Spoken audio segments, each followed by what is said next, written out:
timer? Or do you just... We're timed. Okay.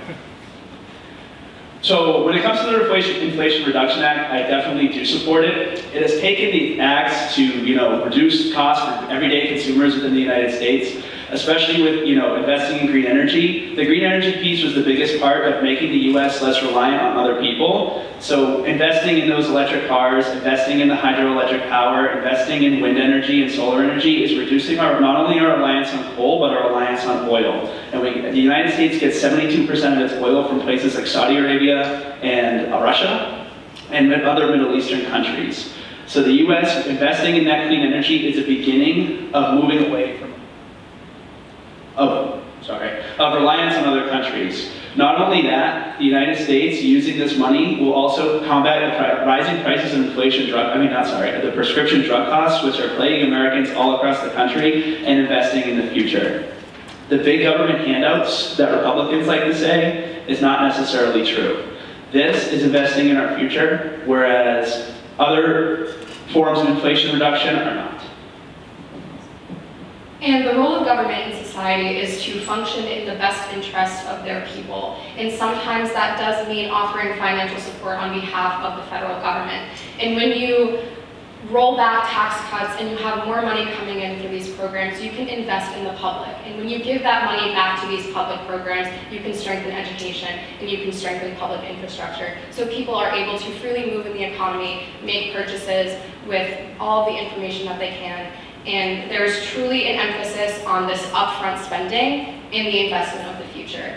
We don't know when inflation will actually decrease and when we will see the effects of this legislation kind of roll out. That is over the course of many years, and it's not one thing that we can point to that causes this, but it is setting a precedent on behalf of the federal government that they care about the future of their voters in terms of climate, in terms of financial support, and just in terms of economic freedom. Thank you.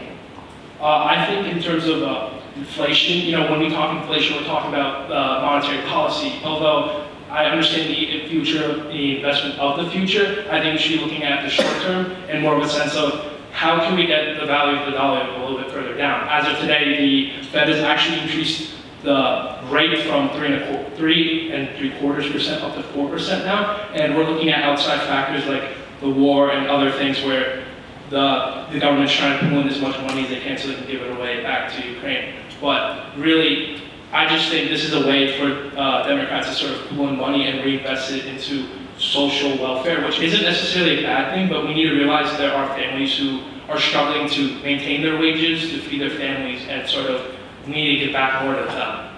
I hope that makes sense. Where, again, just we need to raise wages and not really give away corporate tax cuts, but to give back to the people and hope to give them a chance to make more money. And one thing you mentioned there are a litany of reasons why inflation happens, and one of those is printing money. And with the increased spending, there will be an increase in printing money from the Federal Reserve. With that will come higher inflation, as when we saw with Germany and Venezuela with their hyperinflation. If we keep printing money at this rate, we will hit a point where the inflation gets so high that our money will basically be worthless. So the best way to stop inflation and to cut it is to slow our printing of the money. That's what I have to say. So you mentioned increasing interest rates. Actually, when you increase interest rates, that if you take econ, it increases the borrowing of money. So when the borrowing of money goes up, that means companies are less likely to take out more money, meaning lower wages. And that means less employment as well. So during my economics class, I learned that, as well as printing more money. Yes, that is obviously a bad thing, but the money that we are investing is going to reduce the deficit. And also, when you look at the Federal Bureau of Labor Statistics, inflation is already on the decline. Yes, it is double, but if you look at the shutdowns which were during the Republican president, we saw inflation that was never before seen. Like obviously it was 0.2%, like the lowest it was seen. Nobody was spending money during COVID. Now, we're still dealing with the repercussions of COVID years down the line. This means we have to get more money in the economy, not only getting those programs back because we have things locked in shipping containers. We have things the huge supply chain issues, semiconductor problems, issues with everything getting on the market and massive expenses. The reason to increase federal tax rate is to reduce spending from corporations and if anything, try and get them to reinvest back into themselves.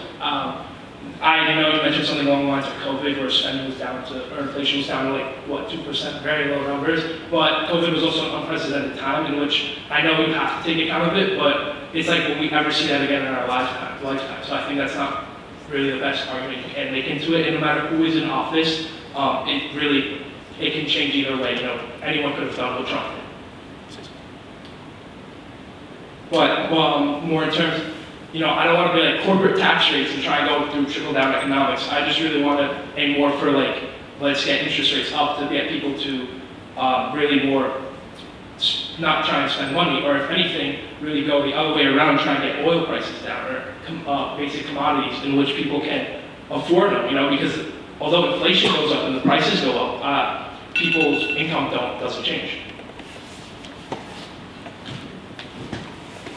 So I do think we are at fault for what happened in Latin America. I mean, I saw what happened in my own home country of Guatemala, where the U.S. intervened in order to take the bands, and that just caused chaos and civil war up until the 2000s.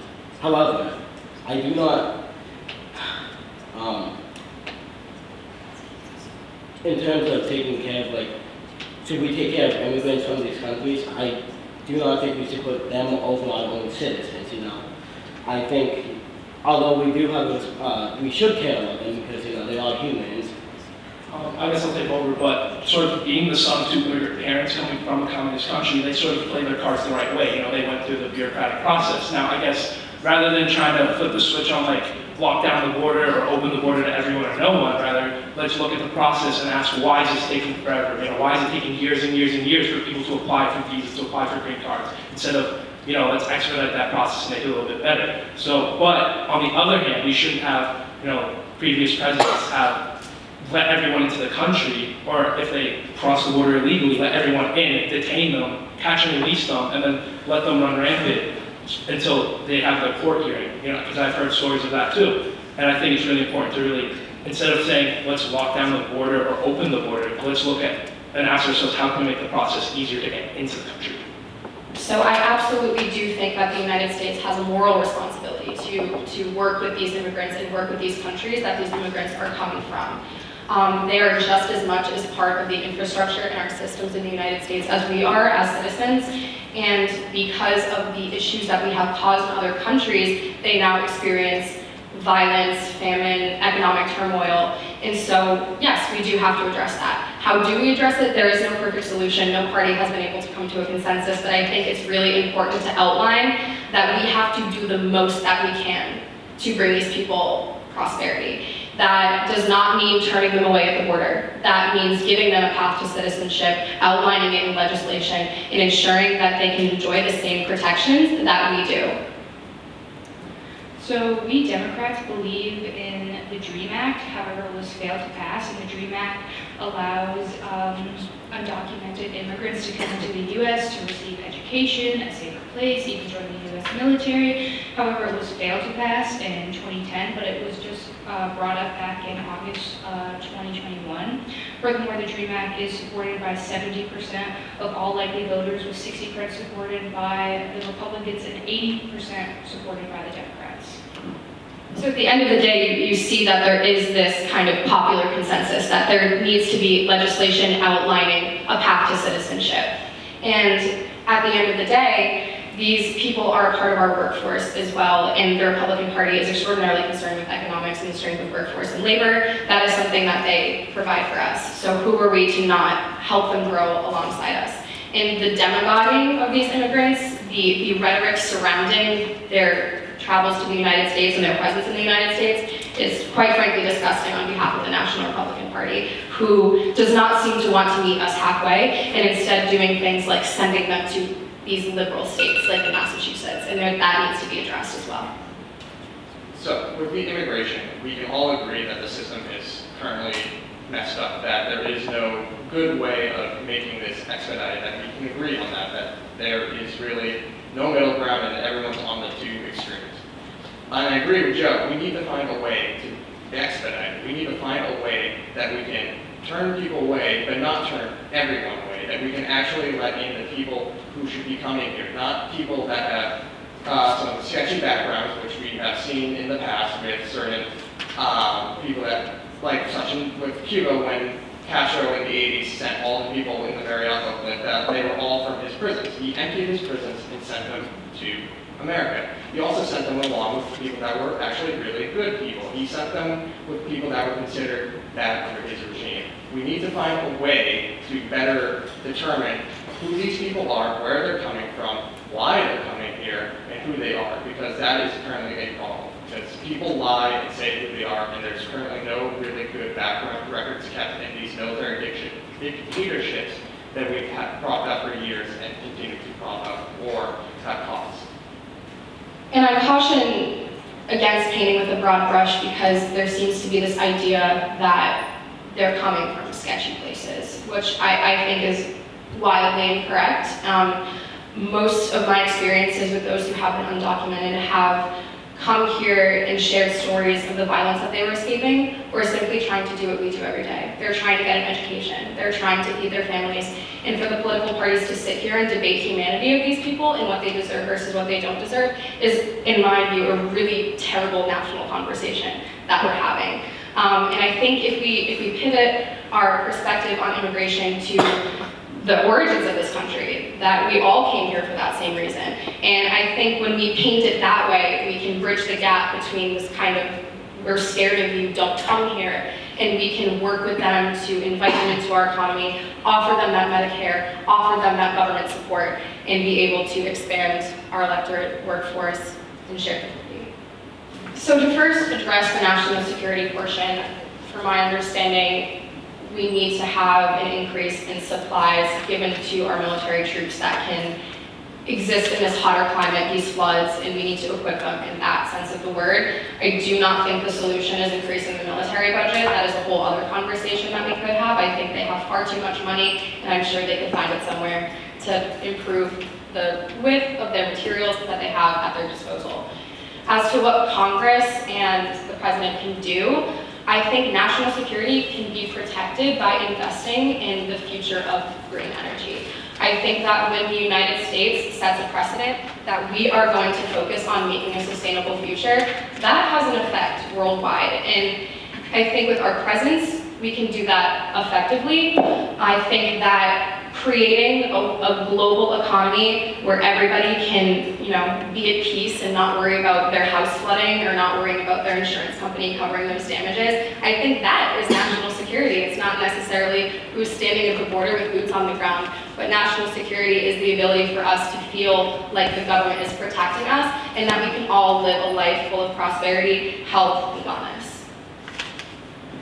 I also think the talk about climate change goes right back to the Inflation Reduction Act. We have never seen an investment in green climate as much as this before, and I think you have to start somewhere. If you don't start now, it won't come. So if we continue fracking and we continue opening up all these oil plants, we're going to go down the tube. And that's why we start with, manufacturing here, electric cars, all those things that we wind power, solar power, and then we become the energy exporter and we set that precedent that you were talking about to export to other countries even.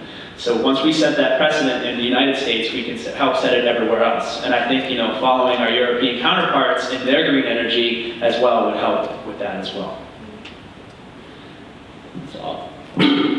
So in terms of addressing green energy, I think one thing we can do is definitely invest in nuclear energy, which is a very clean energy source. I mean, a lot of people I know are turned off by nuclear energy because of disasters like Chernobyl, 3 Mile Island in Pennsylvania. But the thing is, you don't have to be turned off by them because they're very safe. We have strict regulations for nuclear energy, and if you look at these disasters, nobody died. I mean, people died in Fukushima, but that was not because of the nuclear power plant failing, it's because they moved people out of hospitals when they didn't have to. Other things is, it's very unrealistic to invest huge amounts in these large green energy. I mean, solar and wind power only make a small percentage of our available energy right now. And it's scientifically unrealistic to be able to have a country completely reliant on these things. In terms of things like electric cars, if you look at electric cars, there's a lot of actually fossil fuels used to, produce these electric cars. I mean, the materials to build the batteries inside these electric cars a lot of fossil fuels to consume to power the trucks that are used to make these batteries. I mean,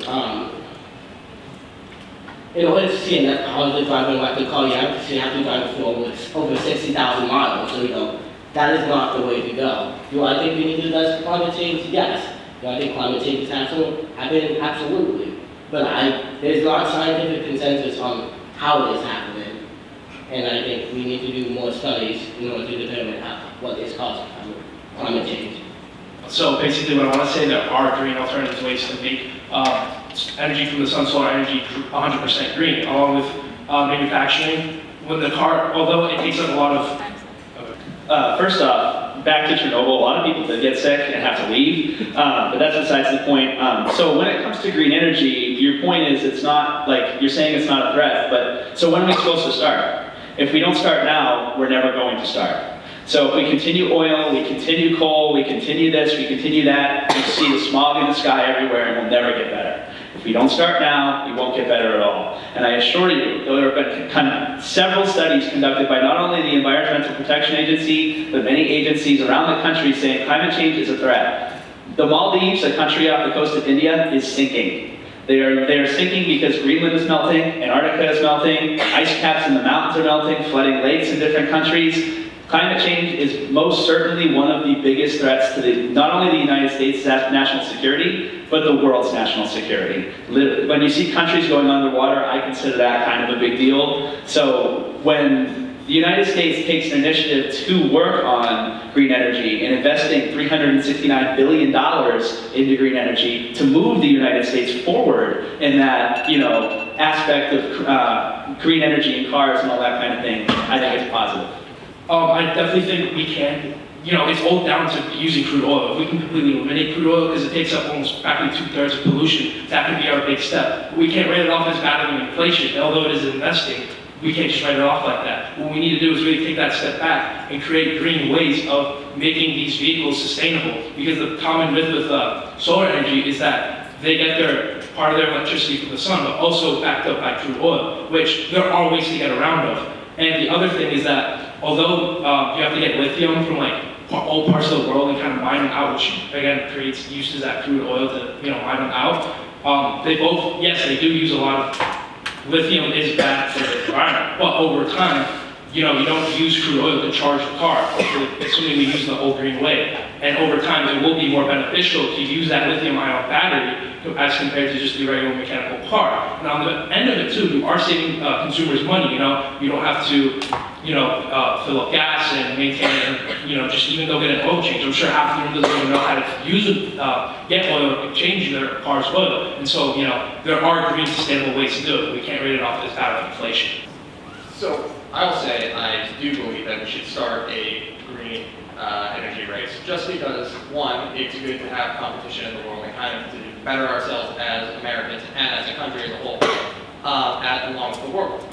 With this space race, it bettered peace relations between the Soviet Union and the U.S., even though we were still kind of doing the whole proxy wars in Korea and Vietnam.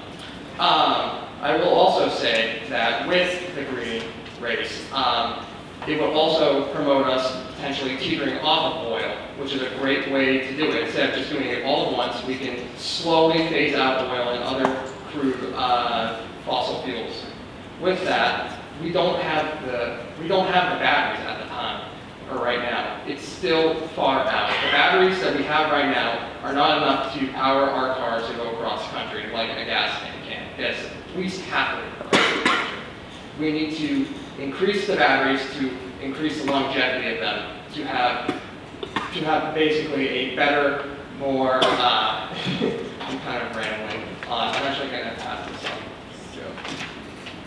Yeah, but definitely having those green options or the green race will allow competition. In basic economics, competition allows technology to progress, and it allows the U.S. too to liberate themselves from OPEC. These dictatorships, putting the U.S. in the corner because, oh, guess what? They have oil and we don't. You know what I mean? So it allows that competition to start flowing and allows us to get away from the reliance of Saudi Arabia and Russia where hopefully because of the war, they will inspire this green new race.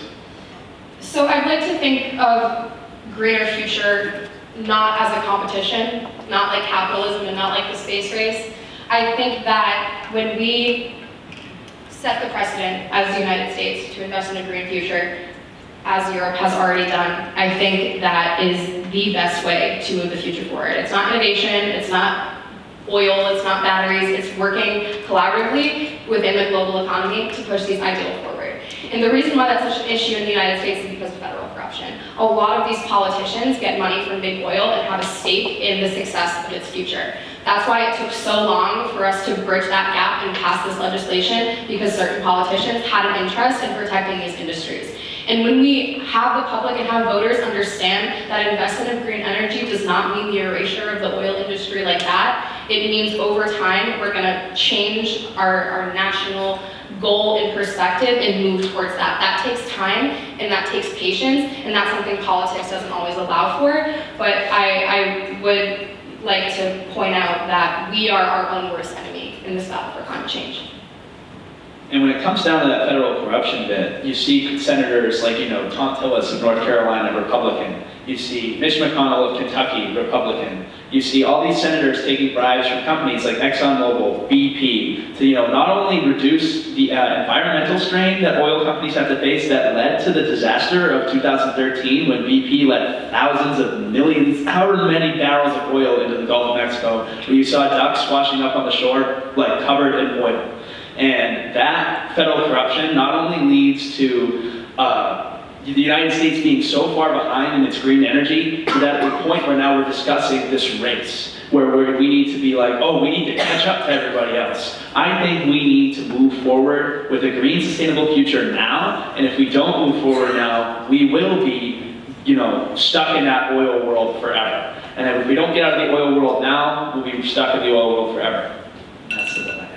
So I do believe we should invest in these green energy sources, but I do think it has to happen over time. We can't just shift our economy to these green energy sources immediately, because that will destroy the economy. And I do believe in using this to keep our economy competitive on the world stage. And another thing about a lot of these international agreements to get down carbon emissions and such, but I don't believe in it if we can't get other countries on board. Two of the biggest producers of green fossil fuels are China and India, and they have repeatedly refused to sign on to these agreements. So I would not support destroying the U.S. economy in order to achieve this green energy future without having other countries on board. Because, we have a much smaller fossil fuel impact than some of these countries. So I think the United States needs to continue to be kind of a force of good in the world. I think that the ideals that we founded ourselves on are incredibly important to advocate for worldwide in an anti-colonial way, but also in a way that deters the negative relationships between us and other powers growing, but also through allyship. I think that it's naive to assume that we can roll back this reliance so immediately and so quickly, just by the nature of where we are in society, with the way that technology connects us and the way that we're so deeply connected to other countries' economies. It's, to me, unrealistic to kind of, screw that up, I suppose. But I do think that China and its presence in the East is a threat to liberal regimes and to the autonomy of certain countries. And it just so happens that we are in a deeply tied economic relationship with them. So we need to find a way to be able to work collaboratively in terms of supply, demand, economics, goods, services, etc. But we also need to set a precedent. We say, we can't support you economically or continue this relationship so fully if you are going to continue to commit human rights violations and work actively to curb the spread of democracy in these places. And it comes back to basic economics again. When you got a president like Donald Trump who does not understand how tariffs work, when you have your supply and demand chart and your X is going up and down, you push the tariff line back, that creates a triangle of undetermined prices. That's why you see prices going up to the levels you can't even attain. So that's why China's raising prices, the US is raising prices, that's what the trade war is. So in order to reserve that deficit, when it comes down to exports and the US exporting less to China than we import from them, it's impossible to, close that gap right away. And when it comes down to having a hardline stance on China, absolutely. If we let China overtake a country like Taiwan, we'll see China dominate 90% of that semiconductor industry, which goes into cars and computers. So basically, I think it's more about, we do rely on China, and it's not going to be like overnight where we can just flip the switch and just switch it up on and be like, yeah, we're not going to trade with you anymore. I agree, it is going to take time to do those kind of processes. But we need to also flip back and look at it at a corporate standpoint. The reason companies are going to China is because it is easier to produce and they can increase their profit margins because they'd rather pay the shipping costs to send it overseas, air freight it out, whatever, rather than to have one of us,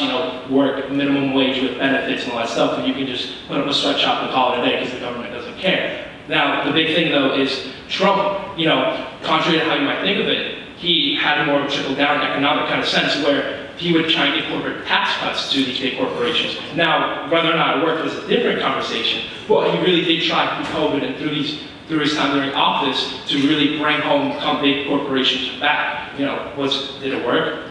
Not really, but because of that, we rely on these other countries, not only crude oil with OPEC, but we also rely on China for technology advances. That's why we need to step it up at our home plate.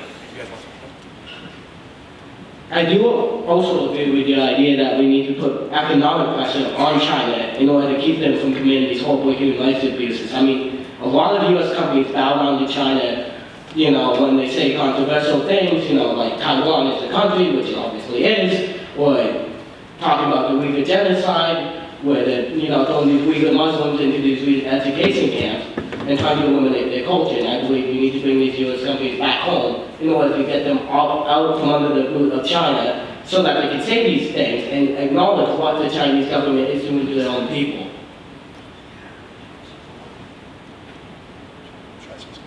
You have 20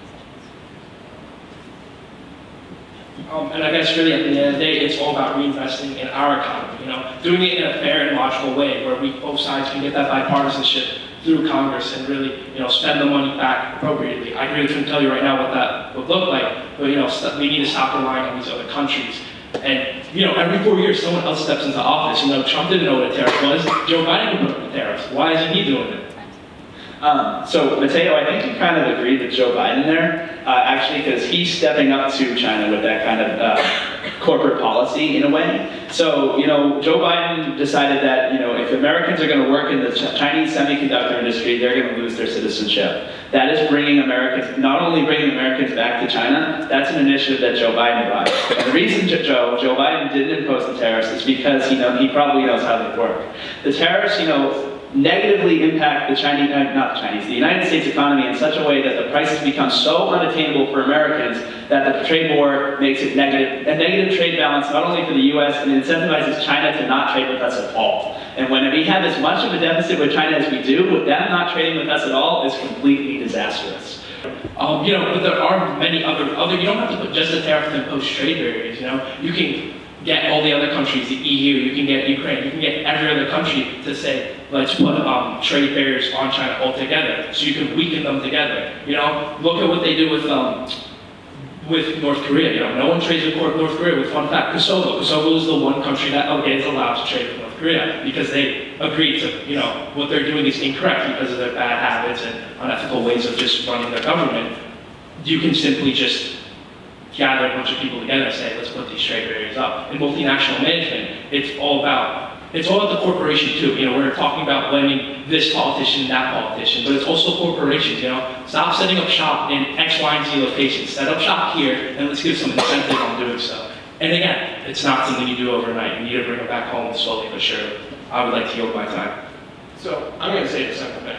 The majority of Senate is way too old and has been in there for way too long. Some people have been in there since like the 1980s and 70s. That's not good. Like Strom Thurmond, one of the oldest serving senators, died at 101, which he was a Dixiecrat, which is not good. So I think there should definitely be term limits for people because one, the president has it, two, governors have it, and other positions have it. So why wouldn't we term limit senators and representatives? Because if you think about it, they have more power and more control over Congress and Senate than the president has over the country. Because they are the ones writing the legislation, they're the ones passing the legislation.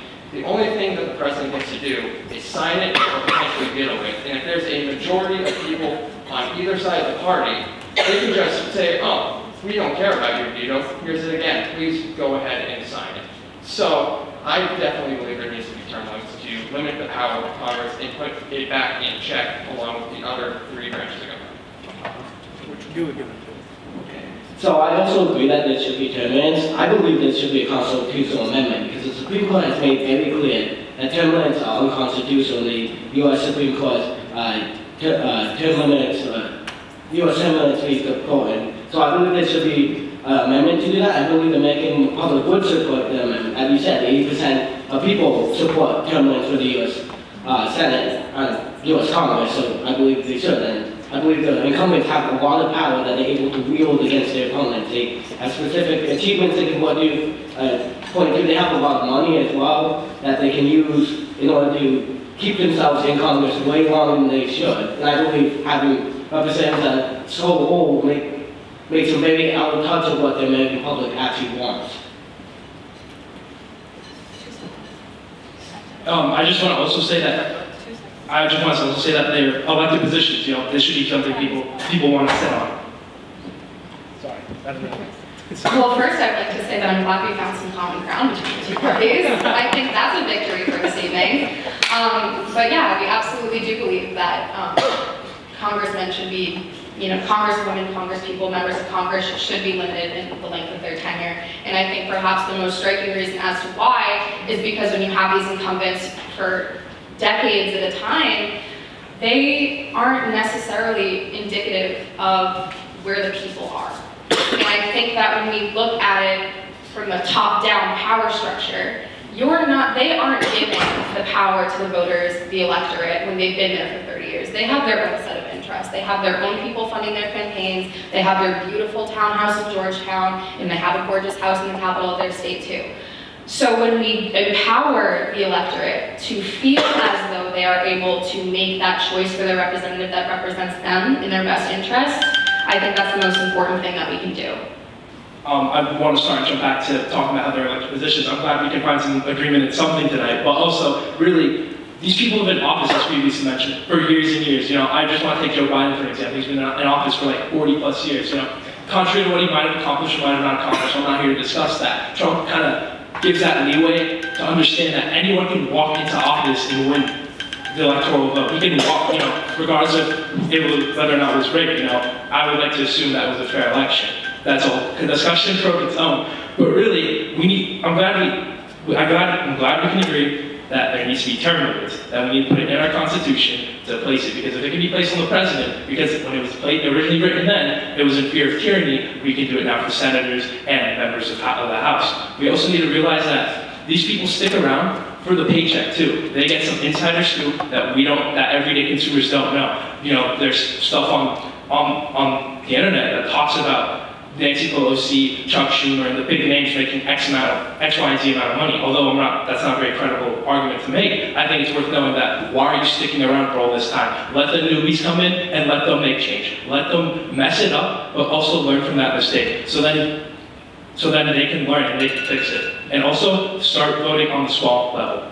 And you potentially, I think, talked about the most important part of that is letting those newbies come in. Whether we like it or not, we're the future of this country, and we have a moral responsibility to advocate for the changes that we wish to see in the world. And when we have people that have been in office for so long, they stop answering to us. And so when the AOCs come in, or even the Madison Cawthorns come in, and they aren't necessarily answering to those party dynamics and party structures the same way that it's happened before, that is not a functioning democracy. That is an oligarchy. Those are special interests dictating the needs of people, not the people dictating the things that they need. And so the average voter is not thinking the same as someone that has been in office for such a long time with so much money. They're just not thinking the same. They have more concerns. They want more progressive people that have their thoughts. That's why it's important to advocate for those little gems building up the chain. And so when we remind people that their votes, regardless of whatever incumbent has been there, when we remind people that their vote matters, that's how we make change in this country. We unequivocally believe that there should be tenure limits on Supreme Court justices. I think where the country has headed in terms of what the judicial makeup of the Supreme Court is potentially one of the greatest threats to our country, without a doubt. I think that with Trump's appointment of 3 ultra-conservative justices has pushed this conversation to the forefront and focus of the 2 major parties. I think that especially after the overturn of Roe versus Wade, I think people kind of had that wake-up call. And when we sit back and we say, we're okay with a hyper-partisan Supreme Court that is supposed to be above politics, that is supposed to be above parties, that's supposed to be above partisan bickering, I think when we say that something needs to change, we need to do something, and that happens to be term limits. And I think that it is a gross display of power, and it is a gross display of white supremacy and Christian nationalism to allow these people to sit here for the rest of their lives and tell me what I can and can't do with my body.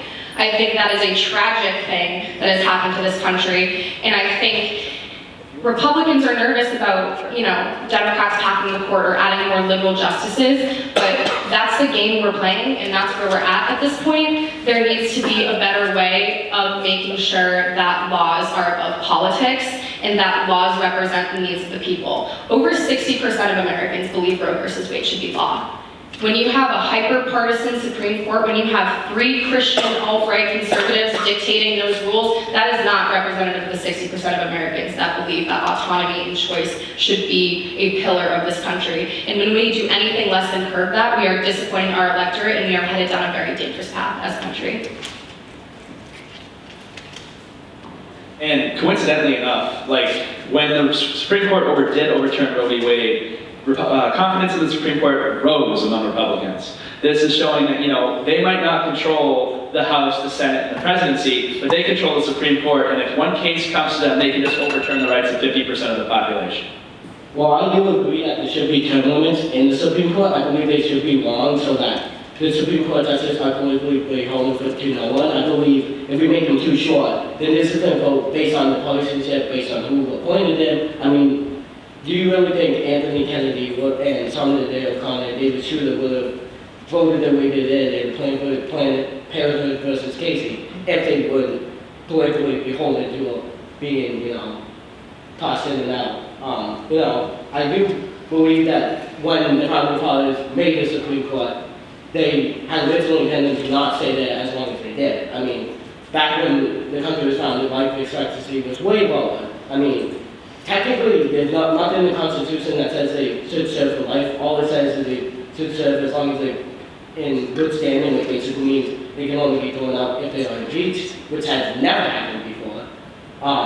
Do I believe that we should have very short-term limits? No, but that's my sense on it. Yeah, I'm just going to dial back and say I do agree with everything that was mentioned. Shouldn't have the white man discuss about female body rights, but that's a whole discussion of its own too. The Supreme Court was designed in a sense to have a neutral party and represent individuals, the whole body, not just one population or another. So when the Supreme Court starts to overturn historic events like that, we need to kind of dial it back too and be like, why is this happening? Whatever the game may be from whatever party. And so we need to understand and put that term limit. I couldn't paint the picture and tell you what that would look like, but we do need to understand when something's being overturned, it serves great importance, no matter what that might be.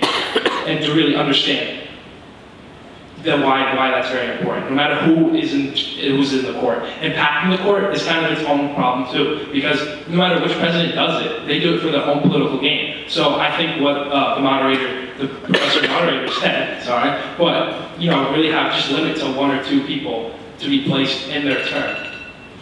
I also think this touches upon what we talked about earlier in terms of the legitimacy crisis and corruption at the federal level.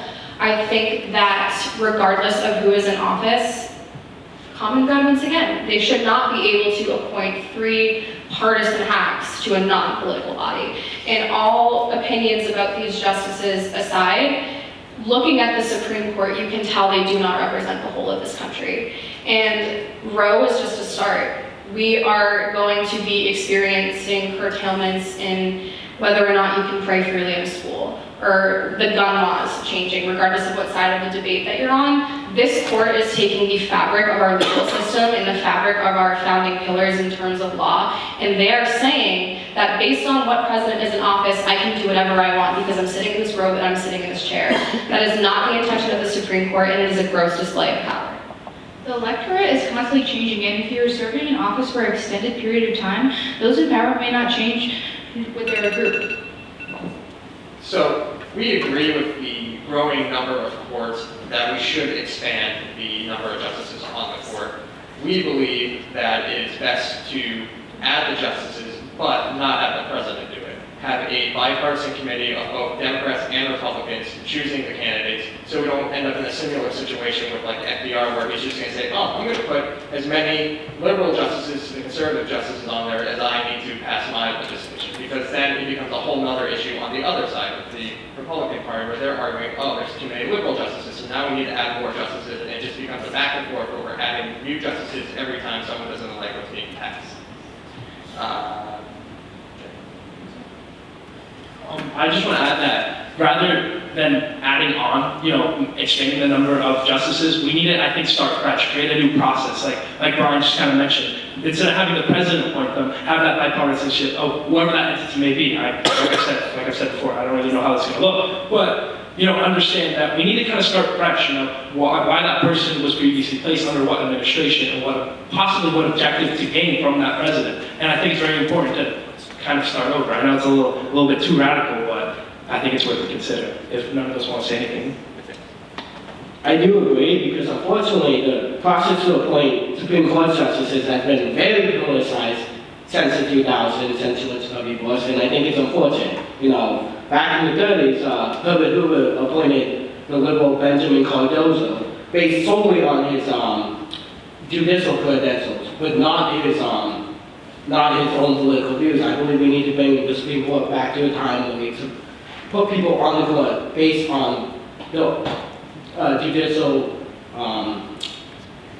based on the character, the merits, rather than just their political views, in order to return trust in our court that it can be bipartisan and it can be above politics in order to restore the faith in our institutions. I yield the rest of my time.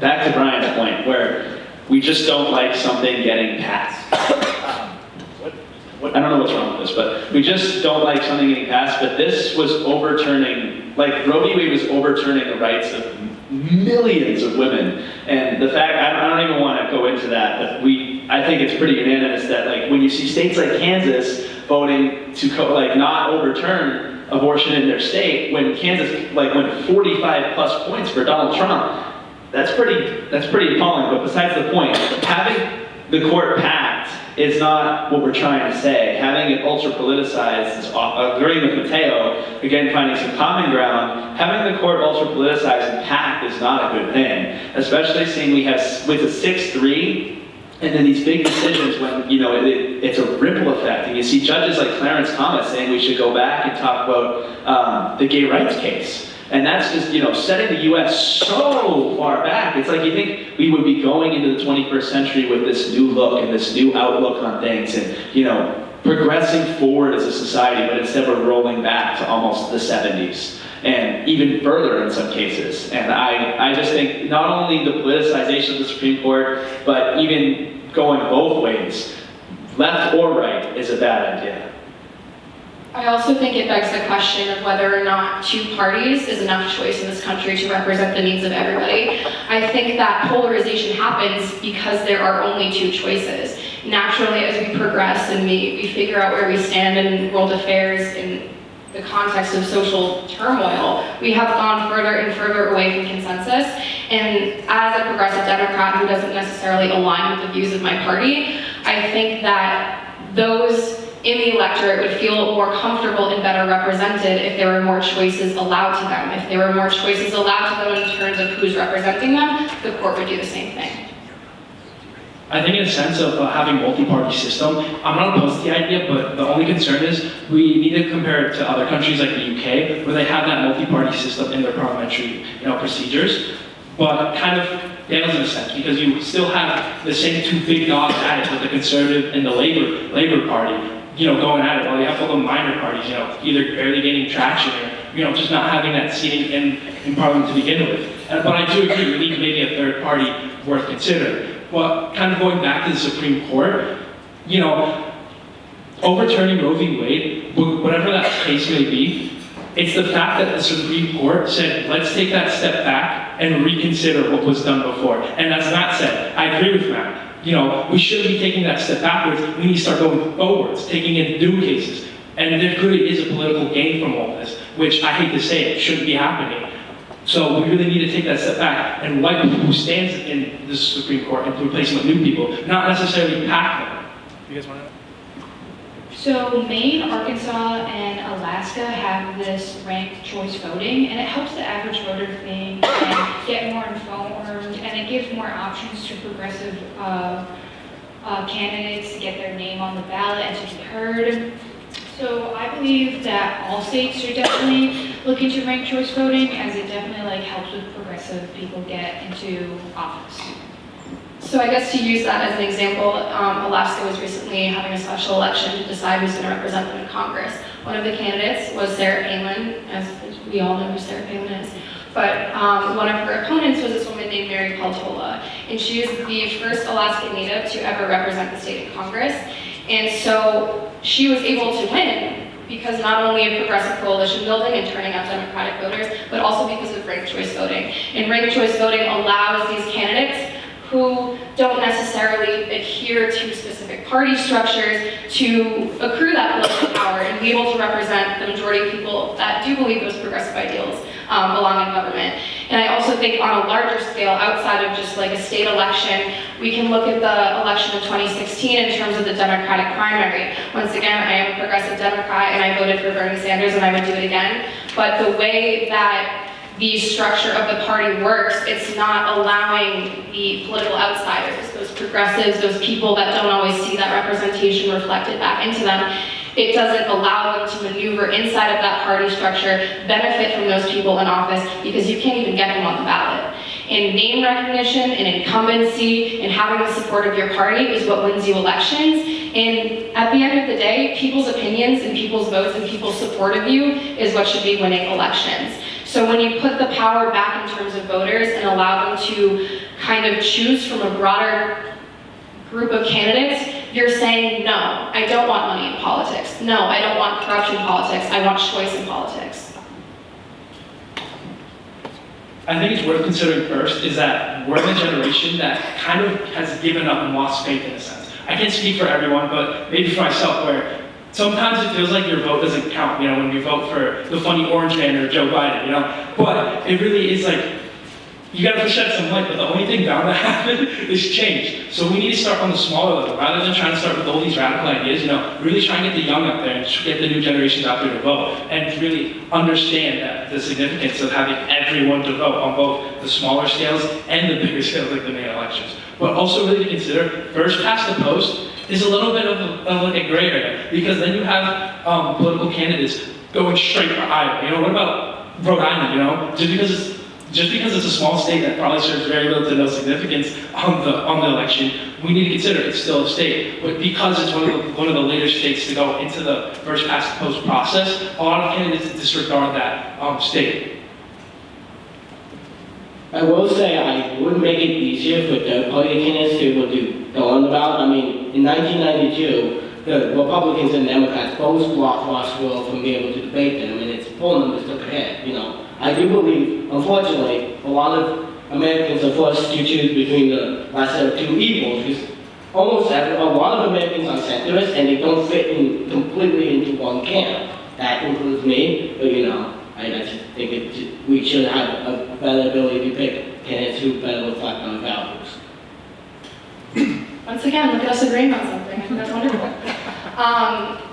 And I think probably the most important aspect of implementing a ranked choice voting system is because I think it would begin to combat the political apathy that we see in the electorate. It's no secret that most of us are probably burnt out by having these political conversations, and the amount of collective trauma we've experienced from COVID, from January 6th, from social tensions and racial injustice, That, unfortunately, has turned a lot of people away from participating politically, when in reality, it really should embolden you to participate politically.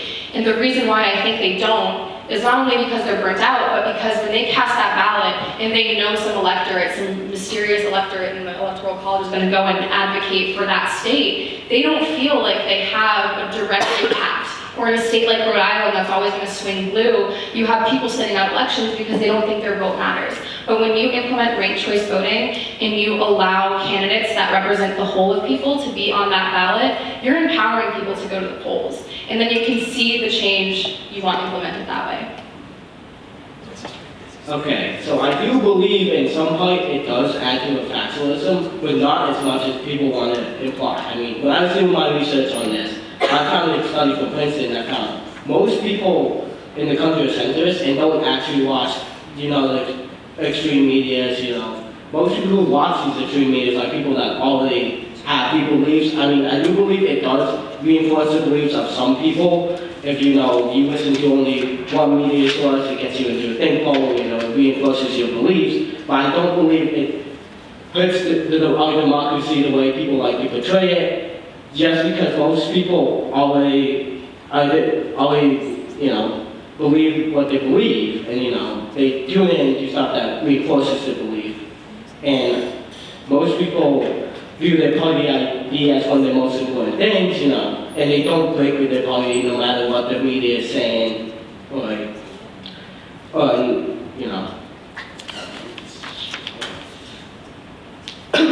Do I believe that the media can help promote factualism? Yeah, but it's not to the extent that people believe. The idea of media is just to report on what's going on. So like me taking the stand, I took a stand. That is factual information, right? But now we have media coming into play in modern politics, whether you're turning on Sean Hannity or Anderson Cooper, they're gonna be like, I took a stand to fight, or I took a stand to look powerful and give it a bad rap. Really, I think the idea of media, we need to take that step back and really report on the news. We have NPR and BBC where they just give you the facts. And so the problem with media has this gain to suppress one side or to sell a story, to brainwash individuals for whatever that gain may be, whether or not they get a fatter paycheck from X, Y, and Z, or whether or not they just do it for the fun of it, just to mess with people. Whatever that gain may be, we need to take a step back and put media for what it's meant to be, to give news, not opinions. So you can't look at the media now and not be unbiased. You have 25% of Republicans that get news from CNN in the past week, roughly 4 in 10, who did 39 says that they just shoot from other outlets. CNN caters to Democrats, while Fox caters to Republican. It's impossible to be unbiased now. If you really want to be unbiased, you have to know all of the information. With that saying, Facebook has become a breeding ground for all right groups, white supremacy and QAnon to start. It's just impossible to be unbiased without all the information. And so when you have these news stations that represent certain political ideologies or sides, you are answering to economic interests instead of people. And so what happens is that you have an uneducated population that cannot discern fact from fiction. And the reason why that's a problem, we can see reflected in what happened on January 6th, the conversation surrounding the 2020 election, and the conversation that will happen in less than a week post-midterms. Because people go to the Facebook or Twitter and they find these quick, easy blurbs of these non-reputable sources, people who aren't journalists, and at the end of the day, this fake news is hurting the average voter. It's hurting the population because you are putting in front of them an impossible task. They cannot discern the truth if they don't have the initiative to go and explore other perspectives and avenues, and they cannot discern the truth when you have the person with the largest megaphone in the country lying and spewing hate and making up storylines for his own political gain. That is impossible to have an educated population that way, and that is why the conversation surrounding news is so tense. Because we can't go anywhere without being affected by this virus, and we can't go on Facebook without seeing QAnon, and we can't go anywhere and consume media without this overarching theme of white supremacy and hate.